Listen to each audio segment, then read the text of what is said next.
Aleluia, aleluia, aleluia, aleluia.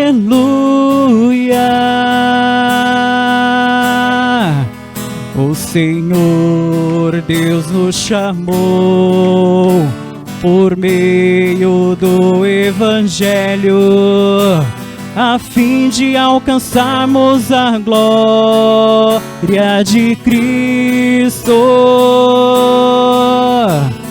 Aleluia, aleluia, aleluia, aleluia.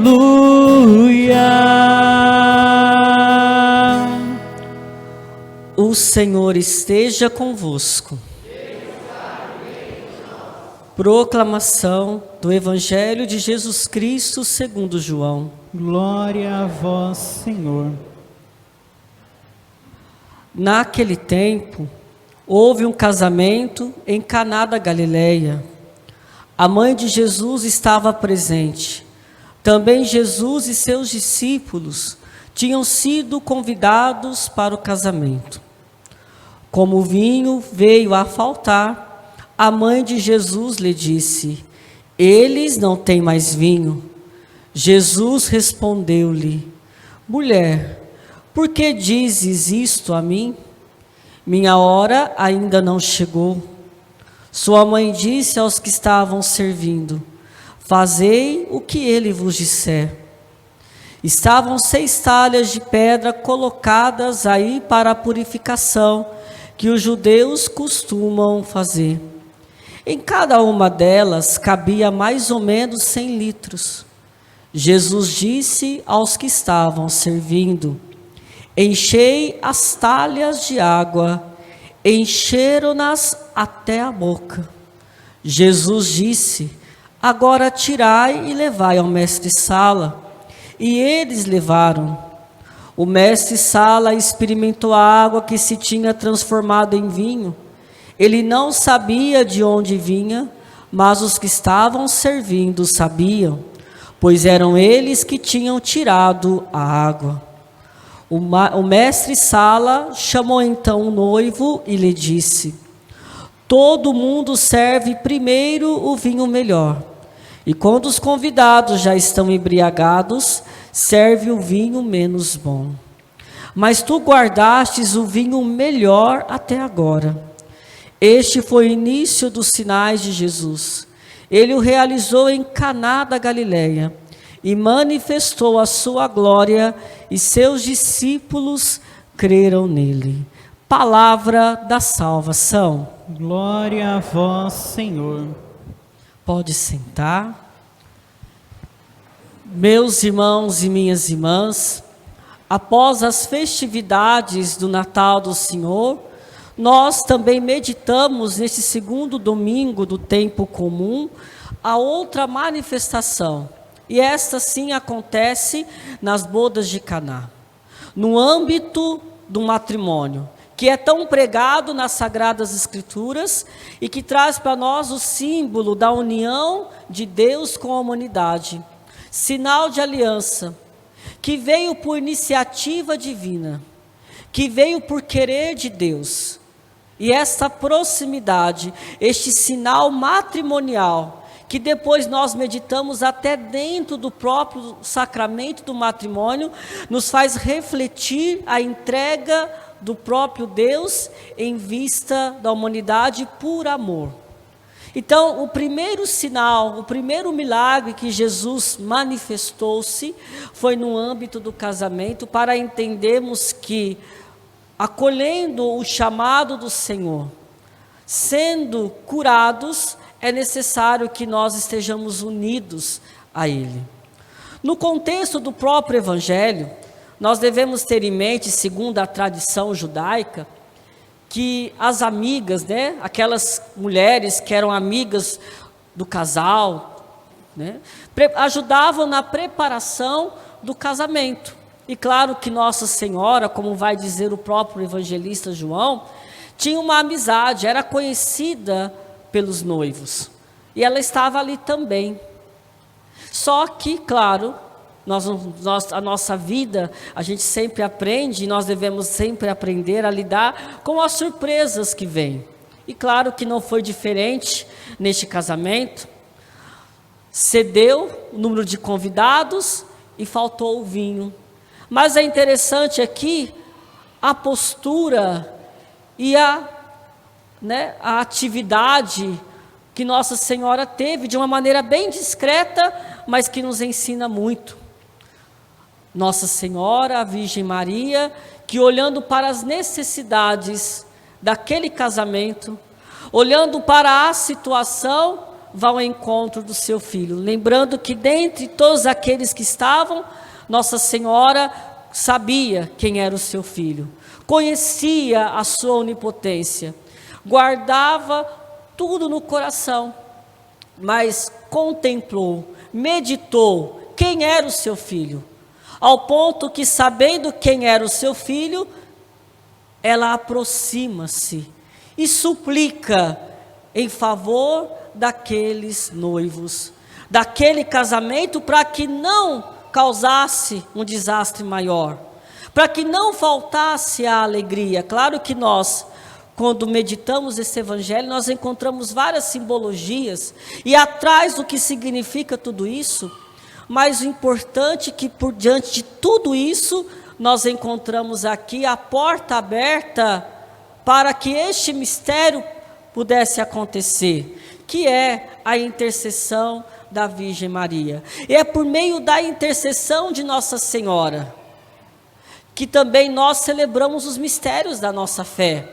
É por meio, meus irmãos, do carinho, do sim da Virgem Maria, que aqui nós encontramos de uma forma concreta neste texto, que nós não estamos sozinhos, e que o nosso coração há de ser transformado se nós acolhemos a intercessão de Nossa Senhora. Ela, ao aproximar-se de seu filho, adianta-se a hora. É assim que o próprio Jesus vai dizer: mulher, o que nos compete? Quando ele usa esse termo, parece que ele está sendo até mal criado, mas não, existe um contexto teológico aqui. A mulher na Sagrada Escritura significa sinal da aliança. A igreja, meus irmãos, que suplica, a mesma mulher que foi profetizada lá em Gênesis, que iria pisar na cabeça da serpente, esta mulher se concretiza na figura da Virgem Maria. Ela, diante do sim, afasta-nos de todo o veneno mortífero de Satanás. Inclusive, meus irmãos, esse veneno que vai causando-nos tristeza, que vai nos destruindo, pois também Nossa Senhora é também a medianeira de todas as graças que nos eleva até o seu Filho. Quando nós olhamos para o papel, para todo o trabalho que Nossa Senhora também exerceu de uma maneira discreta, na presença do seu Filho, vai nos dizer aqui a onipotência, podemos dizer a onipotência suplicante, porque Nossa Senhora, diante da sua intercessão, no seu ato de interceder, supera todas as intercessões. Se os santos nos intercedem como servos de Cristo, Nossa Senhora intercede por cada um de nós como mãe. Então, como mãe, meus irmãos, diante dessa onipotência suplicante, não tem como filho negar. E aí nós devemos aprender, meus irmãos, a quem precisamos recorrer. Quando estamos passando por tantas situações, quando nos falta, quando nós experimentamos nossas imperfeições, o nosso vazio, nós devemos apresentar à Virgem Maria o motivo das nossas tristezas.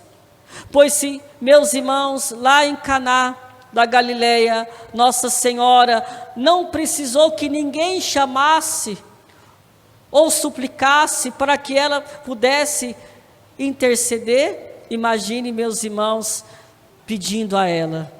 Ela foi por necessidade, ela olhou para a necessidade porque ela exerceu a ternura e a misericórdia. Ela não queria que aquele casamento terminasse daquele jeito. Nossa Senhora também, meus irmãos, olhando para as nossas realidades, não quer que também nós os percamos. Não quer que também nós nos afastemos, que nós possamos ter um final trágico. Por isso que no percurso da nossa vida, precisamos nos deixar ser encontrados. Porque a Virgem Maria, o coração de Nossa Senhora, é também sinal da ternura divina. Ao mesmo tempo que a humana é divina. Para que nós não tenhamos um final trágico. Se, meus irmãos, buscamos um final trágico, é porque nós estamos querendo, ou nós caímos no orgulho. Mas se formos humildes, nós teremos um final totalmente recompensador. E assim o nosso coração vai experimentar a alegria, e nós nunca vamos nos sentir sozinhos. Basta que como filhos nos aproximemos da sua intercessão, possamos nos colocar debaixo de seu manto. Qual que é a analogia, meus irmãos, a comparação entre Caná e Calvário? Existe uma ligação muito profunda. Se diante da necessidade, do fim trágico, meus irmãos, que aquele casamento estava tendo, Nossa Senhora suplicou por caridade, por ternura. E assim ela se aproximou do seu filho e apresentou. E colocou no coração daqueles servos o sinal da obediência, fazendo-os entender que a vontade do seu filho era o melhor e que não iria deixar acabar por ali. Quando nós confiamos na Virgem Maria, meus irmãos, nós sempre vamos experimentar a Páscoa, a passagem, vamos experimentar a graça da transformação.